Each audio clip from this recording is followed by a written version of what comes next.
Okay, so Melanie Brooks, hi, how are you? I'm great. Good to see you, Laura. It's so good to see you. And just to say from the top that you and I are part of a collection of memoirists Yes.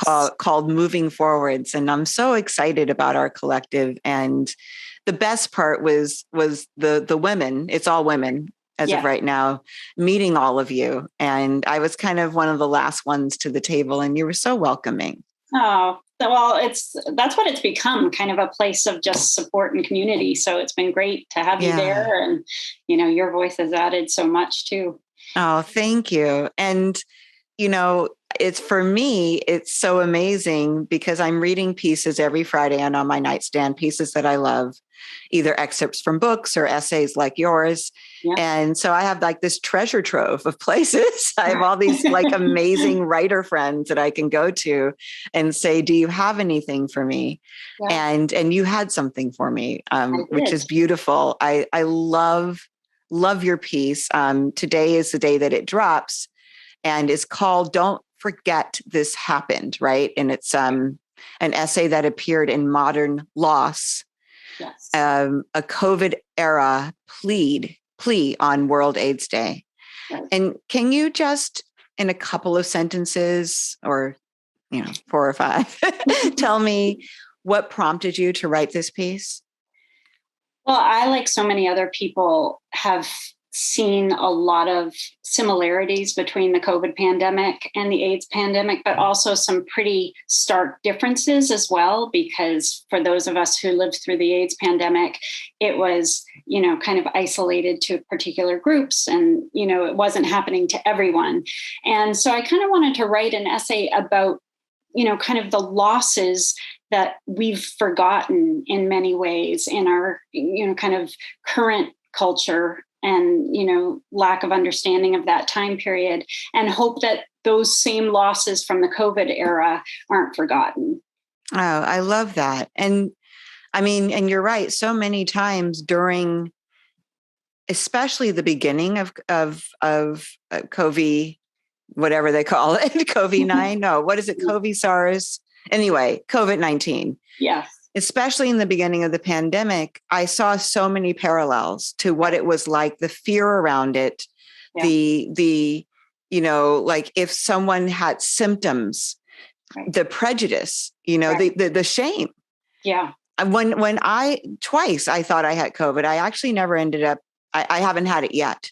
Right. But twice I had it, and my first emotion was shame. Right. Oh my goodness, what did I do? How did I get this? What did I do? Who have I infected? Exactly. Because I didn't know. And we were just talking about my dad is an HIV doctor. He's been an HIV doctor since the 80s. Yeah. So he's been through every stage of that epidemic. Right. And your dad was a surgeon, right? My dad was a surgeon, and he was infected with HIV in 1985. And, he was at the top of kind of the medical echelon, and he was as in the dark about this disease as everyone else was at that time. So, and it was so scary. Yeah. People thought you could get it from toilet seats.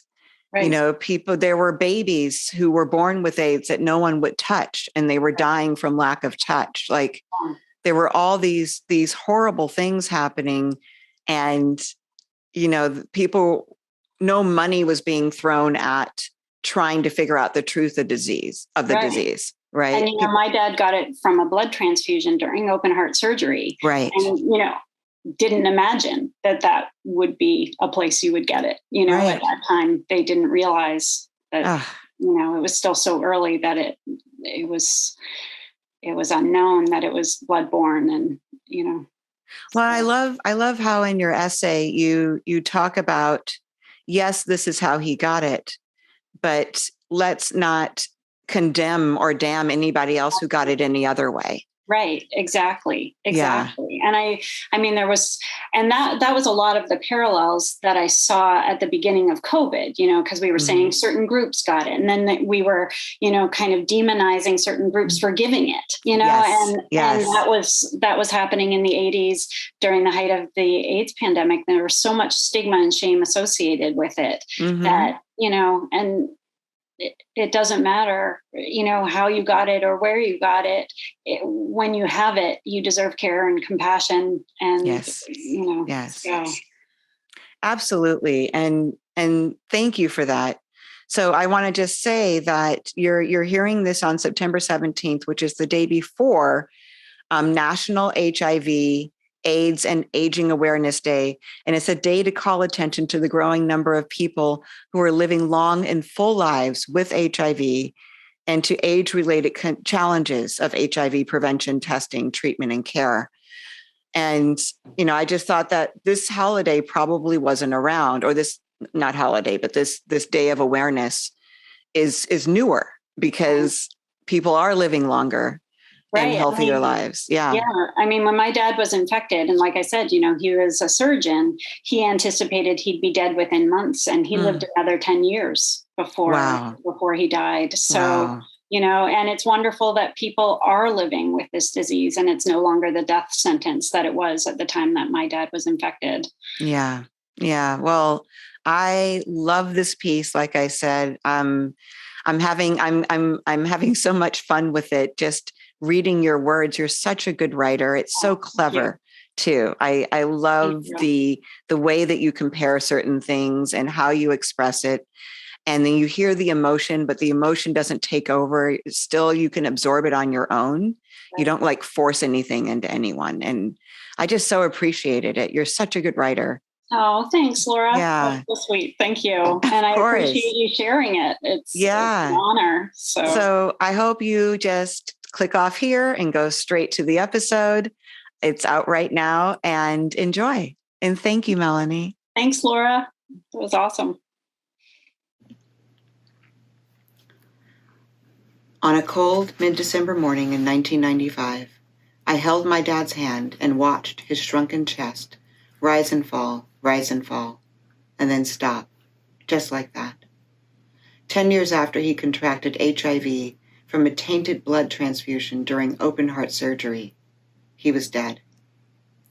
Pneumocystis pneumonia, one of the most common illnesses for people with AIDS, had ravaged his lungs, while other unidentified opportunistic infections had emaciated his body. The lonely years of waiting for this inevitable ending did not prepare me for the piercing grief that swept through me then and settled deep inside my bones. And despite the 25 years that stretch beyond this moment, I feel that familiar ache now in the days creeping toward that painful anniversary. Like many who witnessed at very close range the AIDS pandemic of the 1980s and 90s, I feel haunting reverberations in our present crisis. The early conflicted messages of how the virus is spread and what we should do to protect ourselves have produced baffling and deeply politicized denials of its risks and potential for widespread impact. Wrong-headed and racist attempts to scapegoat Asian people echoed the initial labeling of AIDS as the quote-unquote gay plague. And this, coupled with the premature belief that only older people with underlying medical conditions were susceptible, created the same false narrative that the disease was confined to a particular group of people. The disproportionate effects of COVID-19 on poor and vulnerable populations and communities of color once again highlight entrenched disparities.